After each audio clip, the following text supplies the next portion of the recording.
Hey, what's going on, Wes? How you doing today? Good, thanks. How are you? Absolutely fantastic. Dude, I got to tell you, Excellent. you've got a song here that is really going to make an impact. I mean, the wolf itself, first of all, I'm very much into totem animals, and so when I saw the wolf on there, right away I had to go and do some research. So valuable insights, ideas, new teachings. So where did the song grow from? Well, I definitely was thinking, like you said, with the totems, like I was thinking about wolf symbolism. Yep. And kind of like, we start off as kids and we turn into adults, but I was thinking, what do we become next? Kind of that energy of the higher self and how we really go for our dreams. And I thought that the wolf's determination, that was something I wanted to capture in the song. What's really a great thing about this is that, first of all, I know the story behind the mask, but I wonder how many listeners find themselves behind their own mask. I mean, that mask has an impact when you look at it and when you watch the video.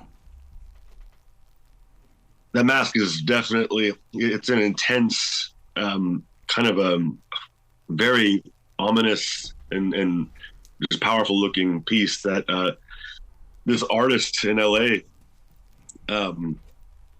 she's incredible. She made these masks herself, and even before the music video, but we saw them and we were like, okay, that has to be in it. Yep. The thing, are you going to turn it into a major part of what you're doing? Because, I mean, look at what it did for Quiet Riot, having that mask, because it became a part of everything they did every day forward. That's a good idea. I might have to implement it into the live shows and stuff to have that, because it's pretty symbolic. Yeah, because people are going to want to get their hands on it too. Absolutely. Yeah. There was an article I read about you recently. You worked with some pretty cool people on this project. I mean, that article was very, very positive about your growth forward as a solo performer here. Yes, absolutely. My manager Blasco, also just a legendary musician. His input is so valuable, and he was able to set up a series of writing sessions for me to go on with just every person I worked with was just a profound musician, and then finally found the right track. And that happened to be the one I did with Keith Wallen from Breaking Benjamin. And that's it. Yeah, I mean, I remember listening to it back afterwards, and I was like, okay, I think we might have something here. Oh my God, Breaking Benjamin has some Carolina ties, and so we've been behind them for a long time. Yeah, they're amazing. Yeah. What did you learn from that personal experience? Because, I mean, to me, I'm a student of life. Everything that happens for a reason, and I've got to figure out how I'm going to activate it the next time that I need to walk through a new door. Well, what I learned from working with Keith is it kind of validated my theories on how to do a great writing session, and how to truly connect with someone, how to truly collaborate, where you really kind of just try to connect energetically with the person and pass back and forth the content you're working on until you have something that's created and wholesome, but basically like cohesion, basically. Putting a song together. I mean, that's one of the things that I wish listeners knew more about, because I think they would respect it even more and stick around even longer if they could just go through that experience of when you do build it one lyric at a time, whether you're building it by a bass beat or even a guitar riff. Yeah. It takes a second, that's for sure. It's amazing how much time goes into, 3 minutes and, 20 seconds or 30 seconds of music.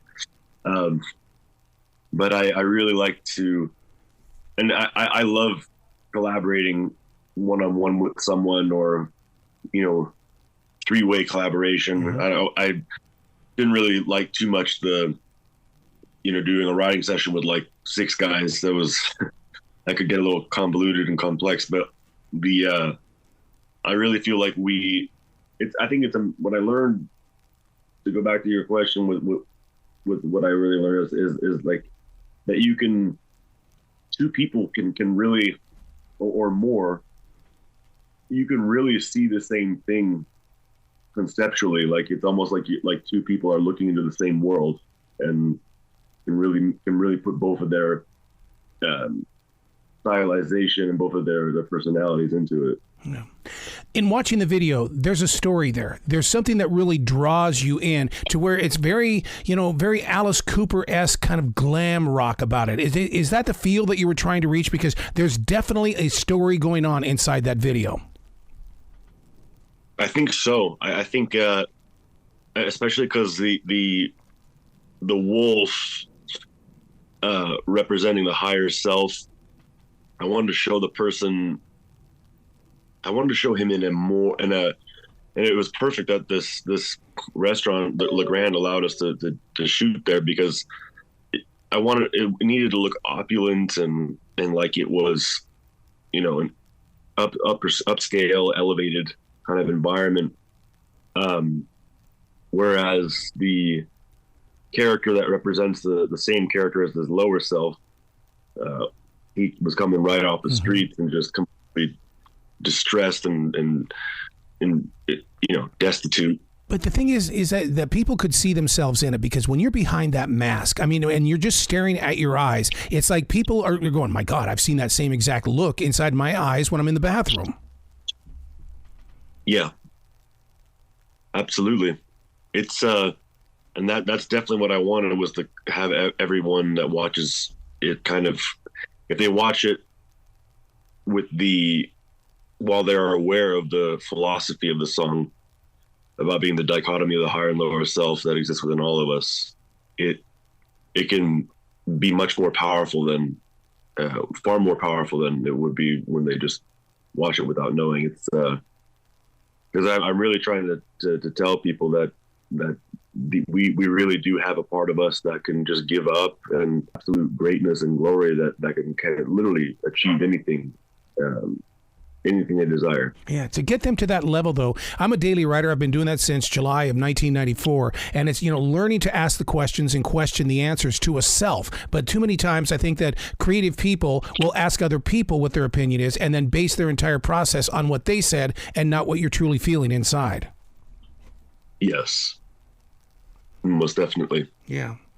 Which can be kind of a dangerous walk, because, I mean, the thing is that you're answering your own call, but why aren't we picking it up? Very much so. Yeah. That cover speaks so many words. I mean, trapped in that identity of the soul. The thing is that, once again, I'm going back to the eyes. You see the mask, you see everything that's being presented, and then you look into the eyes and you see peace. And it's like how you made that transition on something that's so flat, but yet you have so many dynamics to it. Thank you so much. I definitely wanted to make sure that this was a very dynamic, layered work of art. Yeah, yeah. Are you turning that into any merchandise? Because that kind of stuff sells at concerts. Yes, absolutely. We're going to have merchandise, and my fiance is a very, very talented and, glorious. Like, there's no words that can describe how talented she is. She's a fashion designer, a filmmaker, and also costume designer. She's going to be making she's already done some tests on what the merchandise looks like, and it's just incredible. One of the things about the song The Wolf is the fact that you give us several different layers. There are times when I'm listening, I hear kind of an electronic sound to it. And then at the same time, I'm also listening to, because I like to break it apart and listen to it. And it's got a global rhythm to it. It's almost like it can fit in any country and still have a process. Yes. That's something that I love incorporating, like electronic and also world elements. Especially from like my previous album, Prehistoric Technology. That was the first Wes Cage album.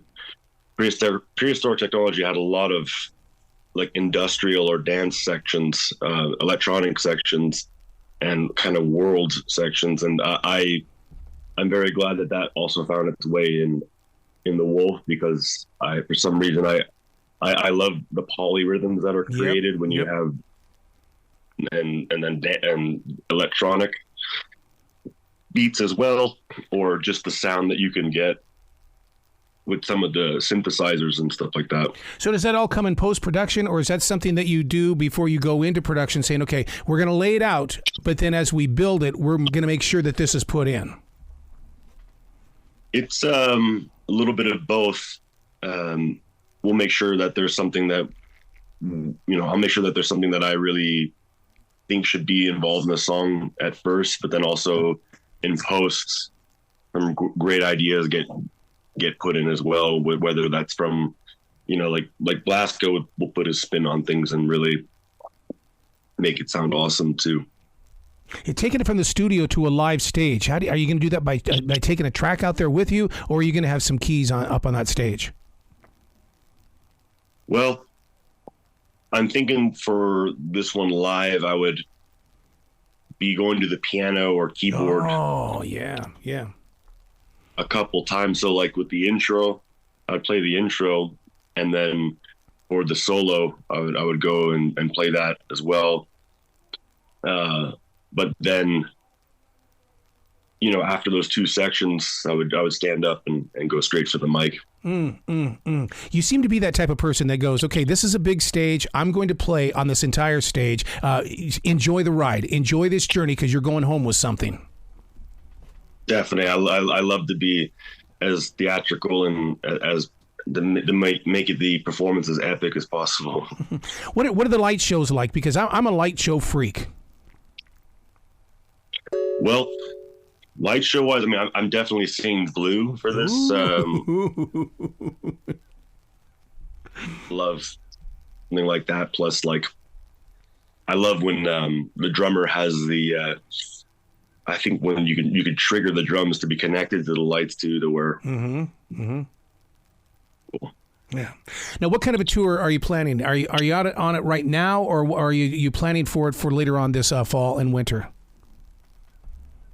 Well, we haven't discussed touring yet, but I know that I'm already thinking of a few other songs from the previous album, plus some unreleased stuff that can go with this track. That are, some of them are on the heavier side. That can also that's also the same style, but that can also give people some variance that will complement the clarity and smoothness and grace of the Wolf. But I can't wait to honestly I haven't been on stage in a long time, so it's gonna be really amazing to tour again, or to do festivals or whatever we see fit. Yeah, we need that heavier stuff right now, because it reminds me of a conversation I had with Johnny Rotten from the Sex Pistols. He says, yeah, everybody wanted to call us a punk rock band. No, we were a band with a message, and we made sure that people heard it because it was heavy. Yes, indeed. Now, is this going to be a part? So it's not just a single coming out. You're actually putting together an entire project then. Well, I'm going to see what everyone thinks at the label, and I would really like to put together kind of like an album that has some re-releases on it, some stuff that's never been released before, and then also have the Wolf on there. It would be awesome to have a record with that. Yeah. Well, you've got to Google this article that was written about you, dude. And you've got to see why everybody has been so positive about your approach to music, and then to find out that here comes the Wolf. And I'm going, I just read the article, man. What's going on here? That's awesome. Where can people go to find out more about you, Wes, so they can hear that music, so they can experience it, and more importantly, buy the merchandise? Well, we'll have the merchandise probably up on the social media and the official website when that's all finalized. People can really see a lot of my, creativity and what I do on my Instagram, which is at Weston Cage Coppola. And also, of course, the track's available, The Wolf's available on iTunes, and it's the video is right there on YouTube in all its glory. But yeah, I'm pretty active on my Instagram, always showing bits and pieces of the creative process that I go through daily. Yeah, from one creative person to another, and I truly believe that writing is like the seed that becomes the tree. For you, is there an inner writer in you, and the musician is taking the not advantage of, but listening to the writer to have that stage, because writers love to be heard and they love to be seen. Absolutely. I mean, I just got done writing the second half of a script last night. Wow. And musically, I almost, it's interesting. I hear melodies when I'm working, but then I also see graphics connected to it. I see a concept with it. It's always something that's connected to something. And I think that helps me to write quickly, and to make, because it's like I know the concept and I'm not kind of questioning, oh, what is this about? Maybe I can make it about this. It's literally like, if I write something in the double harmonic minor scale, I might see a landscape in Egypt or something, and then know I repeat. The imagination, man. See, and what you just proved to me, that you trust your imagination. Absolutely, it's important to do that. Very important, because the first instincts with the imagination is usually where it's at. Yep, absolutely. You got to come back to this show anytime in the future, Wes. The door is always going to be open for you. Thank you. You're wonderful. I love being a part of the show, and I would love to come back. Excellent. Will you be brilliant today, okay, sir? Thank you so much. You as well.